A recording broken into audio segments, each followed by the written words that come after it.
നമസ്കാരം. ജന്മഭൂമിയിലേക്ക് സ്വാഗതം. വാർത്തകൾ ചുരുക്കത്തിൽ. ആറ്റുകാൽ ഭഗവതി ക്ഷേത്രത്തിലെ പൊങ്കാല ഉത്സവത്തിന് ഇന്ന് മംഗളാരംഭം. ഇന്ന് വൈകിട്ട് 5:30 ദേവിയെ കാപ്പുകെട്ടി കുടിയിരുത്തുന്നതോടെയാണ് 10 നാൾ നീണ്ടു നിൽക്കുന്ന ഉത്സവം ആരംഭിക്കുന്നത്. 9ാം ഉത്സവ ദിനമായ മാർച്ച് 3 പൊങ്കാല. രാത്രി 8 കലാപരിപാടികളുടെ ഉദ്ഘാടനം നടൻ മോഹൻലാൽ നിർവഹിക്കും. ചടങ്ങിൽ ട്രസ്റ്റിന്റെ ആറ്റുകാൽ അമ്പ പുരസ്കാരം മോഹൻലാലിന് നൽകും. തിരുവനന്തപുരം ചെങ്കോട്ടുകോണത്ത് സ്കൂളിൽ വൻ തീപിടുത്തം. തുണ്ടത്തിൽ ട്രിവാൻഡ്രം സ്കോട്ടിഷ് സ്കൂളിലാണ് തീപിടുത്തമുണ്ടായത്. അപകടത്തിൽ 3 സ്കൂൾ ബസ്സുകൾ കത്തിനശിച്ചു. പുലർച്ചെ 3ഓടെയാണ് തീപിടുത്തം. സ്കൂൾ ഗ്രൗണ്ടിൽ പാർക്ക് ചെയ്ത ബസ്സുകളാണ് തീപിടുത്തത്തിൽ കത്തിനശിച്ചത്. 3 ബസ്സുകൾ പൂർണ്ണമായും 1 ബസ് ഭാഗികമായും കത്തിനശിച്ചിട്ടുണ്ട്.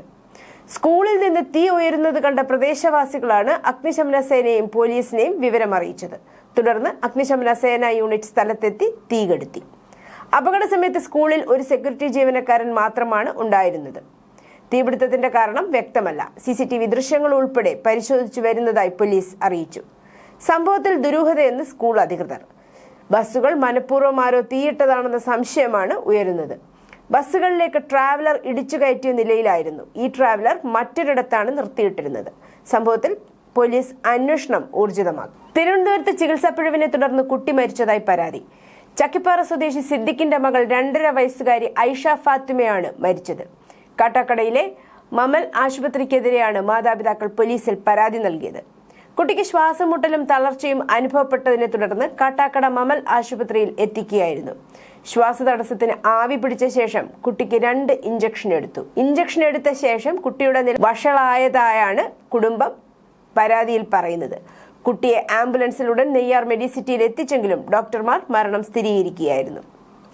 വണ്ടാനം മെഡിക്കൽ കോളേജിൽ ശസ്ത്രക്രിയക്കിടെ ഉഷ ജോസഫിന്റെ വയറ്റിൽ കത്രിക മറന്നുവെച്ചതിലെ പിഴവ് ശാസ്ത്രീയമായി തെളിയിക്കുന്നതിന് വിദഗ്ധ സംഘം രൂപീകരിക്കും. ജില്ലാ medical officer, district government pleader, forensic വിദഗ്ധൻ, ശസ്ത്രക്രിയയുമായി ബന്ധപ്പെട്ട ഡിപ്പാർട്ട്മെന്റിൽ നിന്നുള്ള സീനിയർ ഡോക്ടർ തുടങ്ങിയവരിൽ നിന്നുള്ള വിവരങ്ങളുടെ അടിസ്ഥാനത്തിലാവും കേസ് അന്വേഷിക്കുക. ഇതിനായി അന്വേഷണ സംഘം ഇന്ന് ആലപ്പുഴ ജില്ലാ മെഡിക്കൽ ഓഫീസർക്ക് കത്ത് നൽകും. പോലീസ് ഉദ്യോഗസ്ഥനെ മർദ്ദിച്ച SFIക്കാർക്കെതിരെ പ്രമേയം വേണമെന്ന ആവശ്യം നിരാകരിക്കപ്പെട്ടതിനെ തുടർന്ന് പോലീസ് അസോസിയേഷൻ യോഗത്തിൽ ബഹളം. നെടുമങ്ങാട്ട് നടന്ന തിരുവനന്തപുരം റൂറൽ ജില്ലാ സമ്മേളനത്തിലാണ് ബഹളം നടന്നത്. പ്രമേയം അവതരിപ്പിക്കാൻ ഔദ്യോഗിക വിഭാഗം അനുമതി നിഷേധിക്കുകയായിരുന്നു. തിരുവനന്തപുരം സിറ്റി ജില്ലാ സമ്മേളനത്തിലും ഇതേ ആവശ്യത്തിന്റെ പേരിൽ ബഹളമുണ്ടായിരുന്നു. നെടുമങ്ങാട് സമ്മേളനത്തിൽ SFIക്കെതിരെ പ്രമേയം വേണമെന്ന ആവശ്യമുയരുകയും SFI ഗുണ്ടകൾ എന്ന പരാമർശം വരികയും ചെയ്തതോടെയാണ് ബഹളമുണ്ടായത്. പ്രമേയം വേണമെന്ന് ആവശ്യപ്പെട്ടും അതിനെതിരെയും ചേരിതിരിഞ്ഞ് വാഗ്വാദം നടന്നു. അസോസിയേഷന്റെ പിന്തുണ പോലീസിനാണോ അതോ SFIക്കാർക്കാണോ എന്ന് ഒരു വിഭാഗം ചോദിച്ചു. വിഴിഞ്ഞത്തെ അസ്മാക് റെസ്റ്റോറന്റിൽ നിന്ന് കടൽ വിഭവങ്ങൾ കഴിച്ച് അവശനിലയിലായവരിൽ പ്രകടമാകുന്നത് ഒരേ ലക്ഷണങ്ങളാണെന്ന് മെഡിക്കൽ ബോർഡിന്റെ റിപ്പോർട്ട്. ആനയറയിലെ സ്വകാര്യ ആശുപത്രിയിൽ കഴിയുന്ന വാഴമുട്ടം സ്വദേശിയും തൃക്കാക്കര ജയിലിലെ വീവിംഗ് ഇൻസ്പെക്ടറുമായ S. അരുൺരാജിന്റെ നില ഗുരുതരമായി തുടരുന്നു. ഈ ആശുപത്രിയിൽ കടൽ വിഭവങ്ങൾ കഴിച്ച് മറ്റു 2 പേരും ചികിത്സയിലുണ്ടെന്നാണ് വിവരം. നിലവിൽ വെന്റിലേറ്ററിൽ തുടരുന്ന അരുൺരാജിന്റെ അക്യൂട്ട് ICUവിലേക്ക് മാറ്റുമെന്ന് ഡോക്ടർ ബന്ധുക്കളെ അറിയിച്ചു. നിലമേൽ സ്വദേശികളായ 2 പേർ മരിച്ചത് കൂടാതെ 8ഓളം പേർ വിവിധ ആശുപത്രികളിൽ ചികിത്സ തേടിയിട്ടുണ്ട്. മെഡിക്കൽ കോളേജ് സൂപ്രണ്ടിന്റെ നേതൃത്വത്തിൽ ഇത്തരം ലക്ഷണങ്ങളുമായി എത്തുന്നവർക്ക് അടിയന്തര സാഹചര്യത്തിൽ ചികിത്സ നൽകുന്നതിനുള്ള സൗകര്യം സജ്ജമാക്കിയിട്ടുണ്ട്. നടക്കാൻ ബുദ്ധിമുട്ട്, ശ്വാസകോശങ്ങളുടെ മസിലുകൾക്ക് ശക്തിക്ഷയം, ഇരട്ടക്കാഴ്ച തുടങ്ങിയ ലക്ഷണങ്ങളാണ് വിഷാംശമുള്ള മീൻമുട്ട അടക്കമുള്ള കടൽ വിഭവങ്ങൾ കഴിച്ചുണ്ടാവുക. ന്യൂറോ പോയ്സണിങ്ങിന് സമാനമായ ലക്ഷണങ്ങളാണ് എല്ലാവർക്കും ഉണ്ടായിരുന്നത്. വിഴിഞ്ഞത്തെ അസ്മാക് റെസ്റ്റോറന്റിൽ നിന്ന് കഴിഞ്ഞ തിങ്കളാഴ്ച വൈകിട്ട് 7 മുതൽ പുലർച്ചെ 2 വരെ ഭക്ഷണം കഴിച്ചവരാണ് അവശനിലയിലായത്. അരുൺരാജിനൊപ്പം ഭാര്യ പൂജ ദിലീപ്, 5 വയസ്സുള്ള മകൻ അയാൻ അരുൺ, ബന്ധുവായ 10 വയസ്സുകാരി ദിയ ഗിരീഷ് എന്നിവരും ഭക്ഷണം കഴിച്ചിരുന്നു. സാധാരണ കൊഞ്ചും കണവയുമാണ് പൂജ കഴിച്ചത്. കുട്ടികൾ പുട്ടും മീൻകറിയുമായിരുന്നു കഴിച്ചത്. ഇവർക്കൊന്നും ശാരീരിക ബുദ്ധിമുട്ടുകൾ ഉണ്ടായില്ല. മസ്തിഷ്ക മരണത്തെ തുടർന്ന് അവയവദാനത്തിലൂടെ 4 പേർക്ക് പുതുജീവൻ നൽകിയ കുഞ്ഞുമാലാഖ ആലിൻ ഷെറിൻ എബ്രഹാമിനെ പ്രതിമാസ റേഡിയോ പരിപാടിയായ മൻ കി ബാത്തിൽ അനുസ്മരിച്ച് പ്രധാനമന്ത്രി നരേന്ദ്രമോദി. ആഴത്തിലുള്ള വേദനയ്ക്കിടയിലും ആലിന്റെ പിതാവ് അരുൺ എബ്രഹാമും അമ്മ ഷെറിനും എടുത്ത തീരുമാനം ഓരോ ഭാരതീയന്റെയും ഹൃദയത്തിൽ ബഹുമാനം നിറച്ചു. കുഞ്ഞിനെ നഷ്ടപ്പെടുന്നതിനേക്കാൾ വലിയ ദുഃഖം മാതാപിതാക്കൾക്ക് വേറെയില്ല. കേരളത്തിലെ 10 മാസം പ്രായമുള്ള ആലിനെ നമുക്ക് നഷ്ടപ്പെട്ടു. ഒരു ജീവിതകാലം മുഴുവൻ ബാക്കിയുണ്ടായിരുന്ന കുട്ടിയായിരുന്നു. ആലിന്റെ അവയവങ്ങൾ ദാനം ചെയ്യാനുള്ള മാതാപിതാക്കളുടെ തീരുമാനം അവരുടെ ചിന്ത എത്ര ഉന്നതമാണെന്നും വ്യക്തിത്വം എത്ര വിശാലമാണെന്നും വെളിപ്പെടുത്തുന്നു, മോദി പറഞ്ഞു.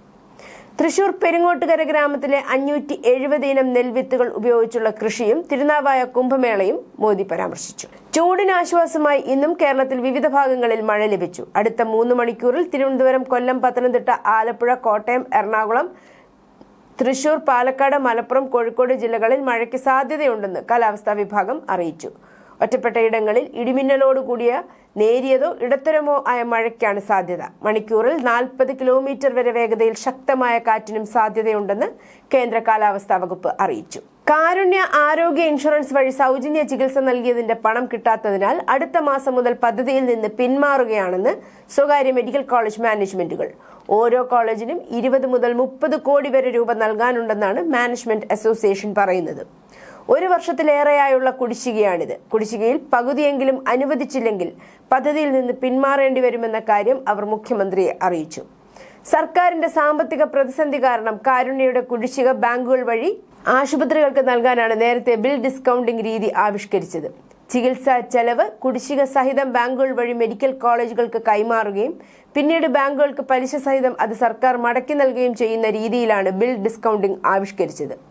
ബാങ്കുകൾക്ക് നൽകേണ്ട പലിശയിൽ 5% വിഹിതം തങ്ങൾ വഹിക്കാമെന്നും മാനേജ്മെന്റുകൾ സർക്കാരുമായി ധാരണയുണ്ടാക്കിയിരുന്നു. ഇതിൽ സർക്കാർ പിന്നാക്കം പോയതോടെ ഇപ്പോൾ പണം കിട്ടാത്ത സാഹചര്യമാണെന്ന് അസോസിയേഷൻ പ്രസിഡന്റ് അനിൽകുമാർ വള്ളിൽ പറഞ്ഞു. ഒന്നിച്ച് ഭക്ഷണം കഴിച്ചും മാധ്യമങ്ങൾക്ക് മുന്നിൽ കൈകൊടുത്തും ഐക്യസന്ദേശം നൽകാൻ ഹൈക്കമാൻഡ് നിർദ്ദേശിച്ചെങ്കിലും മുഖ്യമന്ത്രി സ്ഥാനത്തിനുള്ള അധികാര തർക്കം തീരാതെ കർണാടക കോൺഗ്രസ്. 26-ന് ഉപമുഖ്യമന്ത്രി DK ശിവകുമാർ ഹൈക്കമാൻഡുമായി കൂടിക്കാഴ്ച നടത്താനിരിക്കെ DK പക്ഷം പരസ്യ പ്രസ്താവനകളുമായി സമ്മർദ്ദം ശക്തമാക്കുകയാണ്. പൊതുപ്രതികരണത്തിന് തയ്യാറല്ലെങ്കിലും മുഖ്യമന്ത്രി പദം തനിക്ക് അർഹതപ്പെട്ടതാണെന്നും ഇനിയും അത് വൈകരുതെന്നും DK ശിവകുമാർ കരുതുന്നു. അദ്ദേഹത്തിന്റെ അടുപ്പക്കാരായ MLA-മാരിൽ ചിലർ ഡൽഹിയിൽ ക്യാമ്പ് ചെയ്ത് നീക്കങ്ങൾ നടത്തുന്നുമുണ്ട്. ഇടക്കാല വ്യാപാര കരാർ ചർച്ച ചെയ്യുന്നതിനായി ഈ ആഴ്ച നടത്താനിരുന്ന 3 ദിവസത്തെ യോഗം ഇന്ത്യൻ അമേരിക്കൻ ഉദ്യോഗസ്ഥർ മാറ്റിവെച്ചു. പ്രസിഡന്റ് ഡൊണാൾഡ് ട്രംപ് അടിയന്തരാവസ്ഥ അധികാരങ്ങൾ ഉപയോഗിച്ച് അദ്ദേഹത്തിന് ഇഷ്ടമുള്ള താരിഫ് നിരക്കുകൾ ഏർപ്പെടുത്തിയത് വെള്ളിയാഴ്ച US സുപ്രീം കോടതി റദ്ദാക്കി. തുടർന്നാണ് ഇന്ത്യയുടെ നീക്കം. ഞായറാഴ്ച അഫ്ഗാനിസ്ഥാനിൽ പാകിസ്ഥാൻ നടത്തിയ ആക്രമണത്തെ ഇന്ത്യ ശക്തമായി അപലപിച്ചു. ഇത് സാധാരണക്കാർക്ക് നാശനഷ്ടമുണ്ടാക്കി. സൈനിക നടപടിയിൽ കുറഞ്ഞത് 40 തീവ്രവാദികൾ കൊല്ലപ്പെട്ടതായി പാകിസ്ഥാൻ പറഞ്ഞു. കിഴക്കൻ അഫ്ഗാനിസ്ഥാനിലെ നൻഗർഹാർ പട്ടിക പ്രവിശ്യകളിലെ വിവിധ സിവിലിയൻ പ്രദേശങ്ങളെ ബാധിച്ച ആക്രമണങ്ങളിൽ കുറഞ്ഞത് 18 പേർ മരിച്ചുവെന്ന് കാബൂൾ അവകാശപ്പെട്ടു. പ്രതിഷേധിക്കാനുള്ള അവകാശം ജനാധിപത്യത്തിന്റെ അടിസ്ഥാന സവിശേഷതയാണെങ്കിലും പൊതുക്രമത്തെ തടസ്സപ്പെടുത്തുന്നതിനോ മറ്റുള്ളവരുടെ അവകാശങ്ങൾക്ക് ഹാനികരമാകുന്നതോ ആയ രീതിയിൽ പ്രത്യേകിച്ച് വിദേശ പ്രതിനിധികൾ പങ്കെടുക്കുന്ന ഒരു അന്താരാഷ്ട്ര പരിപാടിയിൽ അത് വിനിയോഗിക്കാൻ കഴിയില്ലെന്ന് ഡൽഹി കോടതി വ്യക്തമാക്കി. ഭാരത് മണ്ഡപത്തിൽ AI ഉച്ചകോടിക്കിടെ ഷർട്ട് ധരിക്കാതെ പ്രതിഷേധിച്ച കേസിൽ 4 യൂത്ത് കോൺഗ്രസ് പ്രവർത്തകരെ 5 ദിവസത്തെ പോലീസ് കസ്റ്റഡിയിൽ വിട്ടുകൊണ്ടാണ് പട്യാല ഹൗസ് കോടതി ഈ നിരീക്ഷണം നടത്തിയത്. മലേഷ്യയിലെ ബോർണിയോ ദ്വീപിന് സമീപം ശക്തമായ ഭൂചലനം അനുഭവപ്പെട്ടു. സബാ സംസ്ഥാനത്തിന്റെ തീരപ്രദേശങ്ങളിലാണ് റിക്ടർ സ്കെയിലിൽ 7.1 തീവ്രത രേഖപ്പെടുത്തിയ ഭൂചലനമുണ്ടായതെന്ന് US ജിയോളജിക്കൽ സർവേ അറിയിച്ചു. പ്രാദേശിക സമയം പുലർച്ചെ 12:57ഓടെയാണ് പ്രകമ്പനം അനുഭവപ്പെട്ടത്.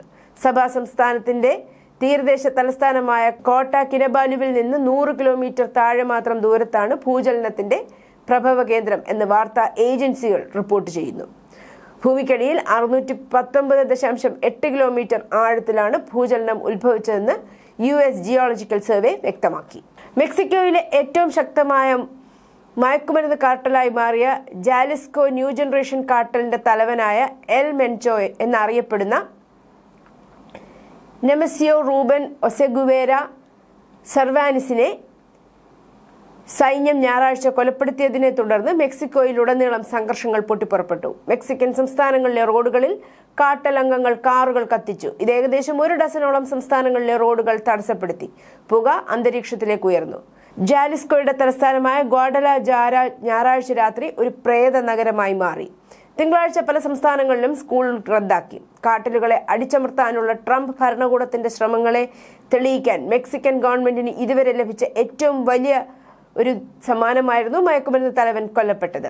മരണത്തിന് സ്പാനിഷ് ഇനീഷ്യലുകൾ CJNG എന്നറിയപ്പെടുന്ന കാട്ടലിൽ നിന്ന് ശക്തമായ പ്രതികരണമാണ് ഉണ്ടായിരിക്കുന്നത്. ഡൊണാൾഡ് ട്രംപിന്റെ ഫ്ലോറിഡയിലെ മാർ-എ-ലാഗോ റിസോർട്ടിന്റെ സുരക്ഷാ പരിധി ലംഘിച്ചതിന് ഞായറാഴ്ച പുലർച്ചെ 21 വയസ്സ് പ്രായമുള്ള നോർത്ത് കരോലിനയിൽ നിന്നുള്ള ഒരു യുവാവിനെ സീക്രട്ട് സർവീസ് വെടിവെച്ചു കൊന്നു. ട്രംപ് സാധാരണയായി വാരാന്ത്യങ്ങൾ റിസോർട്ടിൽ ചെലവഴിക്കാറുണ്ടെന്ന് അറിയാമെങ്കിലും ശനിയാഴ്ച രാത്രിയിൽ ആരോപിക്കപ്പെടുന്ന സംഭവം നടക്കുമ്പോൾ അദ്ദേഹവും പ്രഥമ വനിത മെലാനിയ ട്രംപും വാഷിംഗ്ടണിലെ വൈറ്റ് ഹൌസിലായിരുന്നു. കൊല്ലപ്പെട്ടത് 21 വയസ്സുള്ള ഒരു വെളുത്ത വർഗ്ഗക്കാരനും ഓസ്റ്റിൻ ടക്കർ മാർട്ടിൻ എന്ന US പൗരനുമാണെന്ന് ചില റിപ്പോർട്ടുകൾ പറയുന്നു.